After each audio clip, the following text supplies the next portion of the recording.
आपल्याला बघायचे आहे की हृदयाचा रक्तपुरवठा कोठून व कसा संपूर्ण शरीराला होतो। हृदयाचे एकूण वजन 250 ते 300 ग्राम आहे। हृदयाची लांबी 8 ते 10 सेंटीमीटर आहे। हृदय हे 3 आवरणांनी बनलेले आहे।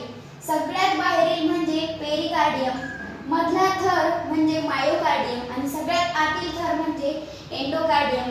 आणि या सेप्टममुळे हृदयाच्या डावी व उजवी बाजू असे 2 उपविभाग पडतात आणि वॉलमुळे हृदयाचे 4 कप्पे पडतात। हृदयाला एकूण 4 कप्पे आहेत, right atrium, left atrium, right ventricle आणि लेफ्ट व्हेंट्रिकल। हृदयाला आपण पंपिंग ऑर्गन असे सुद्धा म्हणतो।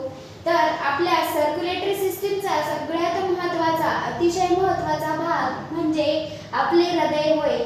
त्याचप्रमाणे हृदय, रक्त आणि रक्तवाहिन्या हा आपल्या सर्क्युलेटरी सिस्टीमचा महत्त्वाचा भाग आहे। हृदयाच्या उजव्या बाजूस अशुद्ध रक्त आणि डाव्या बाजूस शुद्ध रक्त असते। हृदयामध्ये ट्रायकस्पिड wall, bicuspid wall, pulmonary wall आणि एओर्टिक वॉल अशा 4 प्रकारच्या वॉल झडपा आपल्याला दिसून येतात। शरीराकडील अशुद्ध रक्त हे सुपेरियर व्हेना कावा व इन्फेरियर व्हेना कावा थ्रू राईट एट्रियम व राईट व्हेंट्रिकल मध्ये